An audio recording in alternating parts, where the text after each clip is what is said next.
ბაქტერიოფაგები ჯანსაღი ეკოსისტემის გარანტია. სახელწოდების საჯარო ლექცია მეცნიერებისა და ინოვაციის საერთაშორისო დღის აღსანიშნავად გაიმართა. შეხვედრაზე პროფესორი დავით ფრანგიშვილი შეეხო შემდეგ საკითხებს. ბაქტერიოფაგების როლს ბუნებაში, მათ გავლენას მიკრობულ პოპულაციებსა და ბაქტერიოფაგების გამოყენების პრაქტიკას მედიცინაში. ღონისძიების ფარგლებში მეცნიერებმა იმსჯელეს ბაქტერიოფაგების პრაქტიკული გამოყენების შესაძლებლობაზე, აგროს სასურსათო სისტემის მდგრადობის გასაძლიერებლად და მათ სამომავლო პერსპექტივებზე. აღნიშნული ღონისძიებით საქართველოს შეუერთდა გაეროს სურსათისა და სოფლის მეურნეობის ორგანიზაციის ევროპისა და ცენტრალური აზიის რეგიონული წარმომადგენლობის მიერ ორგანიზებულ მეცნიერებისა და ინოვაციების კვირეულს. ძალიან მნიშვნელოვანია, რომ მაღალი არის დაინტერესება ახალგაზრდების მხრიდან, რაც ხელს შეუწყობს, რა თქმა უნდა, მეცნიერებაში მათ ჩართულობას და ჩვენი მთავარი მიზანი არის ხელი შეუწყოთ აგრარული მიმართულებით განათლებას, პროფესიონალური კადრების ჩამოყალიბებას, მათ გაზრდას და ჩვენი სექტორით დაინტერესებას. საუბარი შეეხებოდა საკითხს, რომელიც სულ უფრო და უფრო მეტ ყურადღებას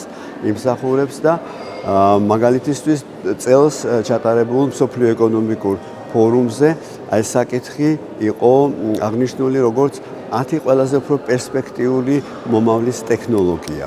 და ეს საკითხი არის, ეს ტექნოლოგია შეეხება ხელოვნურად მოდიფიცირებულ ბაქტერიოფაგების გამოყენებას ადამიანის, მცენარეების და ცხოველების ჯანმრთელობის დასაცავად. გაეროს სურსათისა და სოფლის მეურნეობის ორგანიზაციამ დაიწყო რეგიონალური კვირეული, რომელიც ეძღვნება მეცნიერებასა და ინოვაციებს.